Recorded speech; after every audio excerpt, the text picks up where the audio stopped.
اللہ الرحمن الرحیم، welcome and السلام علیکم گریڈ 10 بوائز۔ امید ہے آپ سب خیر خیریت سے ہوں گے اور چھٹیوں میں خوب انجوائے بھی کیا ہوگا۔ تو انجوائے تو ٹھیک ہے، آپ کا حق بنتا ہے کہ آپ کریں، لیکن اس کے ساتھ ساتھ پڑھنا بھی بہت زیادہ ضروری ہے۔ تو اسٹوڈنٹس، ہم لوگ جو ہے مطالعہ پاکستان اسٹڈیز میں ہم لوگ یونٹ نمبر 1 کو پڑھ رہے تھے۔ تو جو آج کا ہمارا یونٹ میں جو ہمارا آج کا ٹاپک ہے، وہ آج ہے ہمارا ٹاپک ہے پرویز مشرف کا دور حکومت کی regime of general Pervez Musharraf کب 1999 سے لے کر 2008 تک، کہ آج ہم پرویز مشرف کے بارے میں پڑھیں گے کہ ان کا دور کیسا تھا اور کس طرح تھا۔ تو سب سے پہلے ہم لوگ ان کے بیک گراؤنڈ کے بارے میں یعنی پس منظر کے بارے میں تھوڑا سا جانتے ہیں۔ Pervez Musharraf regime commenced on October 12, 1999 when the overthrew the government of Nawaz Sharif and assumed the title and position of the country's chief executive. General Pervez Musharraf کے دور کا جو آغاز تھا وہ 12 اکتوبر 1999 سے ہوا، جب انہوں نے وزیر اعظم نواز شریف کی حکومت برطرف کر دی اور چیف ایگزیکٹو کا عہدہ سنبھالا۔ آگے سمجھ نیکسٹ کہتے ہیں differences between Nawaz and Musharraf had already started to come to the surface on the Kargil issue, but the Prime Minister had left the journal to continue as COS. COS کا مطلب ہوتا ہے جو ہے وہ کمانڈر آف آرم اسٹاف، یعنی جو chief of army staff ہوتا ہے اسے کہتے ہیں COS، and chairman joint chief of staff committee. اچھا، پرویز مشرف اور جو وزیر اعظم تھے نواز شریف، ان کے درمیان اختلافات جو تھے وہ کارگل کے واقعے پر پیدا ہوئے، لیکن اختلافات کے باوجود وزیر اعظم نے اکتوبر 2000 تک جنرل پرویز مشرف کو بطور کوس یعنی چیف آف آرمی اسٹاف اور chairman joint chief of army staff committee کے خدمات انجام دینے کی اجازت دے دی۔ ٹھیک ہو گیا؟ Then on October 12, 1999, the plane in which Musharraf was coming back to Pakistan from an official visit abroad was not allowed to land at Karachi airport. اب مسئلہ کیا ہوا کہ اسی دوران جنرل پرویز مشرف کے جہاز کو کراچی پر نہ اترنے کا واقعہ پیش آیا، اور this event prompted the army into action. تو ایکشن میں آئی army, leading to the overthrow of the elected civilian government and the military takeover on October 12, 1999. اب اس کے بعد کیا ہوا کہ جس کے بعد انہوں نے مسلح افواج کی مدد سے وزیر اعظم نواز شریف کی حکومت ختم کر دی اور خود برسر اقتدار آ گئے۔ On June 20, 2001, Musharraf also removed Rafiq Ahmad Tarar from the presidency and became president of Pakistan. اس کے ساتھ انہوں نے کیا کیا کہ پرویز مشرف نے صدر جو تھے رفیق احمد تارڑ کو اپنی سیٹ سے ہٹا کر 20 جون 2001 کو صدر کا عہدہ سنبھال لیا۔ اچھا، رفیق احمد تارڑ کو ہٹا کے 20 جون 2001 کو صدر کا عہدہ انہوں نے سنبھالی۔ اس کے ساتھ اب شروع ہو جاتی ہیں پرویز مشرف کی جو ریفارمز تھی جو انہوں نے حکومتی کام کیے ان میں۔ تو سب سے پہلی چیز آ جاتی ہے لوکل گورنمنٹ، یعنی مقامی حکومتیں۔ لوکل گورنمنٹ کیا ہوتی ہے کہ وہ ہوتی ہے جس میں جتنی بھی پاورز ہوتی ہے، یعنی ڈیولیوشن آف پاور ہوتی ہے، اختیارات کو نچلی سطح تک منتقل کرنا ہوتا ہے، کہ جو ہے وہ پہلے جیسے تھی کہ اختیارات جو تھے وہ MNAs MPAs کے پاس، یعنی منسٹر جو ہوتے تھے، ممبر جو تھا وہ نیشنل اسمبلی ایم این اے، اور ایم پی اے جو تھے ممبر پروویژنل اسمبلی، ان کے پاس پاورز ہوتی تھی۔ تو انہوں نے کہا کہ اب ان پاورز کو ہم لوگ نچلی سطح تک، یعنی ہم لوگ ان کو دیہات کی سطح تک، شہروں کی حیثیت تک اس کو لے کے آنا چاہتے ہیں۔ تو ڈیولیوشن آف پاور انہوں نے اسٹارٹ کیا جی اپنا لوکل گورنمنٹس کے بارے میں. تو لوکل گورنمنٹس کا جو سسٹم تھا یہ صرف پرویز مشرف کا نہیں تھا.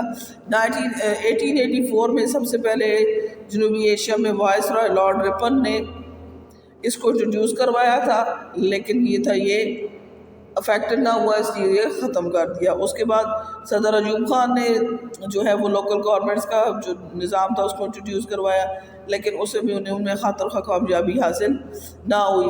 ذوالفقار علی بھٹو کے دور میں بھی یہ نظام نہ چل سکا. جنرل ضیاء الحق کے دور میں بھی یہ کام جو ہوا، لیکن اس میں کوئی خاطر خواہ کامیابی حاصل نہ ہوئی. تو اب پرویز مشرف کا دور تھا کہ لوکل گورنمنٹس کو انہوں نے کہاں لے کے جانا تھا. On March 23, 2000 general Musharraf as chief executive proposed a comprehensive plan for the devolution of power to local government institutions with the objective of realizing participation of the masses in the political process at the grassroots level. اب chief executive general Pervez Musharraf نے 23 مارچ 2000 کو جو حکومتی اختیارات تھے ان کو کہا کہ ان کی ڈیولیوشن پاور ہونے نچلی سطح تک ان کو منتقل کرنا ہے، اور اس میں عوام جو ہے اس کی شرکت کو مؤثر بنانے کے لیے اس نے کیا کیا کہ مرحلہ وار بلدیاتی انتخابات کرنے کا ایک منصوبہ تیار کیا. The National Reconstruction Bureau NRB national reconstruction bureau جو ہے قومی تعمیر نو وہ اسٹیبلش قائم کی گئی for the implementation this plan, اس پلان کو نافذ کرنے کے لیے.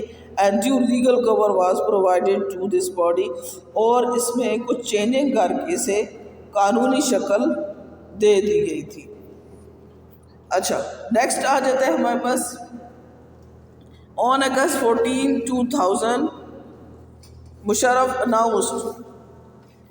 پرویز مشرف نے 14 اگست 2000 کو انہوں نے اناؤنس کیا 3 ٹائر اسٹرکچر، ایک 3 درجاتی نظام کا انہوں نے جو ہے وہ اعلان کیا. Of the proposed local government consisting of, انہوں نے کہا کہ جو مقامی حکومتیں ہیں ان کو 3 درجاتی نظام میں اس کو تقسیم کیا جائے گا.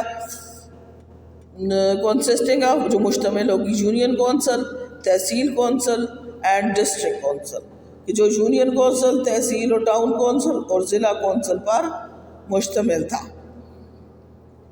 سو as to reduce the rural urban disparity, کہ جو دیہاتوں اور شہروں کے درمیان جو فرق تھا اس کو کم کرنا تھا. Local government rules and regulations were evenly applied in both urban and rural areas, اور جو مقامی حکومت کی تمام قوانین تھے وہ یکساں طور پر دیہی یعنی رورل اور شہری علاقوں دونوں میں نافذ کیے گئے تھے. لیبرز جو مزدور تھے، وومن خواتین، مائنورٹی اقلیت جو تھی، and farmers were given representation in the local council. تو مقامی کونسلوں میں مزدوروں، عورتوں، کسانوں اور اقلیتوں کو بھی نمائندگی دی گئی. The local bodies were to have the prime responsibility for local development work. اور کہا کہ یہ ادارے جو ہیں اپنے اپنے علاقوں میں ترقیاتی کام کرنے کے ذمہ دار ہوتے ہیں، کہ یہ لوگ جو ہیں یہ جتنے بھی ادارے بنائے گئے یہ اپنے اپنے علاقے میں جو بھی کام کریں گے اس سارے کام کے یہ لوگ ذمہ دار ہوں گے. ٹھیک ہو گیا جی. نیکسٹ ہمارا آ جاتا ہے دا الیکشنز ہیلڈ، جو انتخابات ہوئے، جو مرحلہ وار انتخابات تھے ایٹ اسٹیپ وائز جو مرحلہ وار ہوئے، کمنسڈ ان دسمبر 2000 اینڈ ور کمپلیٹڈ ان جولائی 2001. کہ جو مرحلہ وار انتخابات کا جو آغاز تھا وہ دسمبر 2000 میں ہوا اور جولائی 2001 میں اپنے اختتام کو پہنچا. اچھا جی، الیکشن جیسے ہی ختم ہوا 10 union town, tehsil and district councils were establish. جیسے ہی الیکشن جو ہے وہ اختتام کو پہنچا، انتخابات پہنچے، اس کے فوراً بعد تحصیل اور ضلع کونسلیں قائم کی گئیں. The Nazim and Naib Nazim of the Union Councils were elected directly by the people. جو ناظم ضلع کی سطح پر ناظم اور جو نائب ناظم ہوتے ہیں وہ یونین کونسل میں ڈائریکٹ منتخب ہوتے ہیں، یعنی انہیں عوام چنتی ہے. while the Nazim and Naib Nazim of the Tehsil and District Council were elected indirectly. جبکہ تحصیل اور ضلع کی سطح پر جو ناظم اور نائب ناظم ہوتے ہیں ان کو جو الیکٹ کیا جاتا ہے وہ انڈائریکٹلی ہوتا ہے، یعنی اس میں عوام نہیں انہیں چنتی بلکہ وہ جو منتخب نمائندے وہی انہیں چنتے ہیں. The minimum education qualification for the position of Nazim was secondary school certificate. کہ جو ہمارے پاس جو ناظم کی تعلیم کی جو حد ہے وہ کم سے کم میٹرک ہونی چاہیے. 30% of seats at each level, یعنی 30% جو پیپلز تھے while the Nazim and Naib Nazim of the Tehsil and District Council were elected indirectly. اچھا 30% of seats at each level were specified for women. تو جو 1/3 نشستیں تھیں وہ ہر سطح پر خواتین کے لیے 1/3 نمائندگی انہیں دی گئی. اور اس کے ساتھ کیا کہ لائک واز اسی طرح سے there was seat for minorities، جو اقلیتوں کے لیے سیٹس تھیں، لیبرز کے لیے تھی اور فارمر تھی، reserve at every tier of the local government. کہ محنت کشوں اور کسانوں کے لیے بھی نشستیں مخصوص کی گئی. The post of Deputy Commissioner. The post of Deputy Commissioners at the district level and of Commissioner at the divisional level were abolished. کہ ضلع کی سطح پر ہمگیر نظام کے تحت ڈپٹی کمشنر اور ڈویژن کی سطح پر کمشنر کے عہدے جو تھے وہ ختم کر دیے گئے. Even the administrative units, noun and divisions were abolished. حتیٰ کہ جو ڈویژن تھے وہ بھی توڑ دیے گئے، ڈویژنز کو بھی ختم کر لیا. Under the new setup، جو نیا نظام اس کے تحت کیا تھا کہ the district Nazim headed the district administrator، کہ جو ضلعی ناظم کو ضلع کے سربراہ کی حیثیت دی گئی تھی. The district coordinator of coordination officer and the district police officer were subordinate to the district ناظم. کہ ضلع پولیس کا جو سربراہ تھا اور ڈی سی او جو ہے وہ ضلع ناظم کے ماتحت کر دیے گئے. The union councils Nazim were ex officio members of the district assembly. Union council کا جو ناظم ضلعی اسمبلی کا رکن اور نائب ناظم تحصیل کونسل کا رکن بنا دیا گیا. The local government were endowed with financial power. مقامی حکومت جو تھی اس کو بہت سے مالی اختیارات دیے گئے. The union council also acted as facilitator in private public disputes of minor nature. کہ جو سماجی، نجی اور معمولی مجرمانہ تنازعات پر بھی یونین کونسل کے مصالحت کنندہ جو تھے وہ ان کو بنا دیا گیا. اور اس کے ساتھ کیا ہوا کہ the tehsil administrations had to draw an annual budget plan. اور اس کے ساتھ یہ بھی ہے کہ انتظامیہ تحصیل کی انتظامیہ کو تحصیل ناظم کی ہدایت پر سالانہ بجٹ کی تیاری کا کام بھی سونپا گیا. The district nazim played a great role. جو ڈسٹرکٹ ناظم تھا اس کا بہت زیادہ اہم کردار تھا role in direct district development, کہ ضلعی ترقیاتی کاموں میں جو ضلع کا ناظم تھا اس کے کردار کو بہت زیادہ اہمیت دی گئی. His position was، اس کی جو اہمیت تھی was akin to that of chief executive at the district level. یعنی اس کی حیثیت ضلع کی چیف ایگزیکٹو کی تھی کہ وہ اس وقت جو ہے وہ ضلع کے ایگزیکٹو کے طور پر وہ کام کر رہا تھا. The provisional government departments that dealt with municipal administration and development now came under the purview of district government. تو جو صوبائی حکومت کے ادارے جو میونسپل اور ترقیاتی مقاصد کے لیے قائم ہوئے ہیں وہ سب ضلعی حکومت کے ماتحت کر دیے گئے.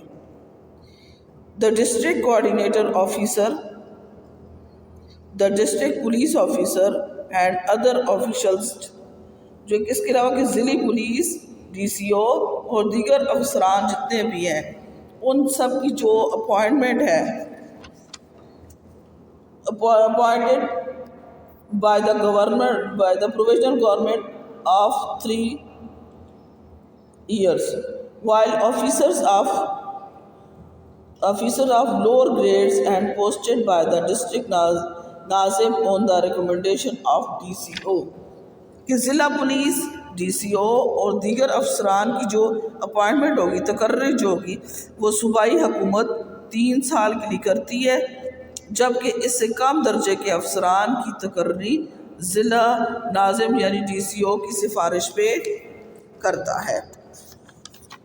اچھا جی نیکسٹ آ جاتا ہے اس کے بعد کہ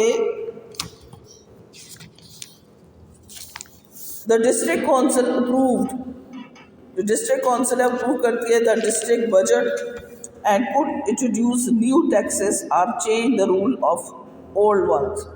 کہ ضلعی کونسل جو ہے ضلع بجٹ کی منظوری ہر قسم کے ٹیکس لگانے اور اس میں کمی بیشی اور قانون سازی کا اختیار بھی رکھتی ہے. The approval of development projects in the district also needed to be obtained from the district council. تو ضلع کی ترقی کے لیے جو منصوبوں جتنے بھی کام کیے جاتے ہیں ان کی منظوری بھی ڈسٹرکٹ کونسل ہی دیتی ہے. تو اسٹوڈنٹس آج کا جو تھا ہم لوگوں نے پڑھا تھا کہ پرویز مشرف کا جو رجیم تھا اس میں آج ہم نے ان کی لوکل گورنمنٹس کے بارے میں پڑھا. تو امید ہے آپ کو اس کی سمجھ آ گئی ہو. تو اس میں سے جتنے بھی MCQs بنتے ہیں انہیں اپنی اسائنمنٹ پہ لکھیں اور ساتھ ساتھ اس کے کام بھی جو ہے اپنا کرنا ہے اور جو ای اسیسمنٹ میں بھیجوں گی اس کو بھی سالو کرنا ہے. اسٹوڈنٹس اپنا خیال رکھیے گا. اللہ حافظ.